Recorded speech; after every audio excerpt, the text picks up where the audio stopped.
کہ ہاں اللہ کے گھر گئیں اور وہاں سے جو ہے انہوں نے اپنے آپ کی زندگی کو بدلا، اور کچھ لوگ ایسے بھی تھے جو ڈھیٹ بن کے لوگوں کے سامنے آ گئے، لوگوں کو فیس کیا، گھر والوں کو بھی یقیناً فیس کیا، دوست احباب کو فیس کیا، اور میڈیا پہ آ کر جو ہے ٹاک شوز میں انہوں نے پارٹیسپیٹ کیا۔ ایک تو یہ طریقہ تھا، یا یہ طریقہ تھا کہ انسان جو ہے اتنے بڑے عمل کے بعد انسان جو ہے وہ اندر ہی اندر کڑتا رہتا ہے اور اپنے آپ کو ختم کر لیتا ہے۔ تو بحیثیت قوم ہمیں ایسے لوگوں کو جن سے کوئی بھی غلطی ہو جائے ان کو معاف کر دینا چاہیے، کیونکہ اللہ تعالیٰ نے ہم سب کا پردہ رکھا ہوا ہے۔ اللہ نہ کرے یہ پردہ جو ہے نا وہ چاک ہو تو سب لوگ جو ہیں وہ ایک دوسرے کو منہ دکھانے کے قابل نہیں رہیں گے۔ تو جب اللہ نے ہم سب کا پردہ رکھا ہوا ہے تو ہمیں بھی حکم دیا ہے کہ ہم دوسروں کا پردہ رکھیں۔ تو لہٰذا امید ہے کہ ان کی پوسٹ مارٹم ہوگا اور اس کی رپورٹ آئے گی تو پتہ چل جائے گا کہ یہ طبی موت تھی یا غیر طبی تھی، کیونکہ کچھ لوگوں کو اس پہ خدشات ضرور ہیں۔ دوسری شخصیت اللہ تعالیٰ ان کو بھی جوار رحمت میں جگہ دے، ملک مقصود، جو مقصود چپڑاسی کے نام سے مشہور ہوئے۔ ناظرین کو بتاتا چلوں کہ ان کا بیک گراؤنڈ یہ ہے کہ یہ رمضان شوگر مل کے اندر جو منی لانڈرنگ کیس تھا، اس میں ان کے اکاؤنٹ کے اندر جو ہے وہ 375 کروڑ یعنی 4.25 ارب روپے ان کے اکاؤنٹ میں جمع کرائے گئے شہباز شریف اور حمزہ شہباز کی طرف سے۔ اور پھر جب انکوائری ہوئی تو یہ نیب کے لیے وعدہ معاف گواہ بن گئے، جس سے کیس میں بہت آسانی ہوگی اور کلیئر کٹ جو ہے وہ کیس ہو گیا اور ان پہ الزام ثابت ہو گیا۔ لیکن جب ان کی حکومت آئی، کیونکہ جب ہمیں پتہ تھا کہ جب انہوں نے حکومت حاصل کی ہے، جس طریقے سے انہوں نے ٹیک اوور کی ہے، اس میں یہ عوام کو ریلیف دینے کی بجائے عوام کو مہنگائی میں کمی تو نہیں ہو سکی ورنہ عوام ریلیف محسوس کرتی، تو انہوں نے اپنے آپ کو ریلیف بیسیکلی دینا تھا۔ یہ اسی سلسلے کی ایک کڑی ہے کہ جیسے ہی یہ حکومت میں آئے تو انہوں نے ECL سے نام نکالا ان کا اور ان کو دبئی بھجوا دیا۔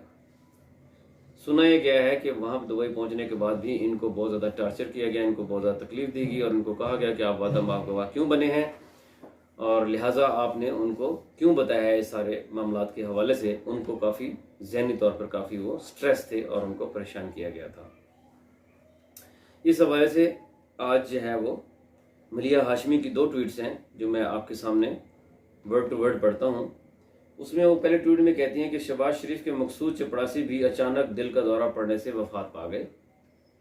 شریف زرداری کرپشن کے سارے ثبوت نکال لانے والے FIA ڈائریکٹر ڈاکٹر رضوان بھی اسی طرح اچانک چل بسے تھے۔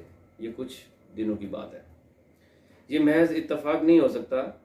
جو ان کی کرپشن کو پکڑے اور جو ان کے خلاف گواہی دے صرف وہی مارا جاتا ہے۔ اور دوسری ٹویٹ میں جو اسی سے لنکڈ ہے وہ کہتی ہیں کہ کیا اس ملک میں چور کی بھی پراسرار موت ہوتی ہے، جو کہ ہم نے ابھی نہیں سنا۔ پچھلے کئی عرصے سے ہم دیکھ رہے ہیں کہ ایان علی کے کیس میں بھی اس انسپیکٹر کو ہی پنکھے سے لٹکا دیا گیا تھا جو ان کا کیس تیار کر رہا تھا۔ ڈاکٹر رضوان کا کیس ہمارے سامنے ہے، بلکہ انہوں نے اس میں مزید ایک اور بات کی کہ ڈاکٹر رضوان کے ہارٹ اٹیک ہونے سے کچھ گھنٹے قبل جو ہے وہ نون لیگ کے ایک ممبر ہیں پارلیمنٹ، انہوں نے بہت اصرار کیا کہ میرے ساتھ کھانا کھائیں، اور ان کے کھانا کھانے کے چند گھنٹے بعد ہی وہ اس دنیا سے چلے گئے۔ اب سوال یہ پیدا ہوتا ہے کہ عمران خان صاحب نے کچھ دن پہلے ایک ذکر کیا تھا کہ ایک ایسا کیمیکل ہے جس کو کھانے میں ملا دیا جائے تو وہ زہر بن جاتا ہے اور اس سے ہارٹ اٹیک ہوتا ہے۔ ڈاکٹر شہباز گل نے بھی اپنے ٹویٹ میں اس تشویش کا اظہار کیا ہے کہ کہیں ان کو یہ کیمیکل کھانے میں ملا کر تو نہیں دیا گیا۔ تو یہ ساری چیزیں جو ہیں یہ تشویشناک ہیں۔ ایک کے بعد دوسرا، دوسرے کے بعد تیسرا، یہ جو موت ہو رہی ہیں، لوگ مارے جا رہے ہیں اور ریکارڈ جلائے جا رہے ہیں، اس چیز کا نوٹس لینا چاہیے صاحب اقتدار کو، عدالتوں کو اور سپریم کورٹ کو۔ اس چیز کا نوٹس لینا چاہیے، سو موٹو نوٹس لینا چاہیے تاکہ اس پہ انکوائری ہو، تحقیق ہو اور پتہ چلے کہ یہ طبی موت ہے یا غیر طبی موت ہے، کیونکہ بہت سارے لوگ جو ہیں ان کے لیے یہ سوالی نشان ہے جو آنے والے وقت میں FIA کے اندر، نیب کے اندر اور باقی اداروں کے اندر جو اس قسم کے کیسز کو فائل کرتے ہیں ان کی زندگی بھی خطرے میں ہے۔ اس کے ساتھ ہی آج کی ویڈیو کا اختتام کرتا ہوں۔ آپ سے ریکویسٹ ہے کہ اگر آپ نے ابھی تک وی لاگ چینل کو سبسکرائب نہیں کیا تو اس کو سبسکرائب کیجئے، بیل آئیکن پہ کلک کیجئے تاکہ آپ ہر ویڈیو جو ہے اس کو دیکھتے رہیں اور اپڈیٹ رہیں۔ اللہ تعالیٰ پاکستان کا حامی ناصر ہو۔ پاکستان زندہ باد۔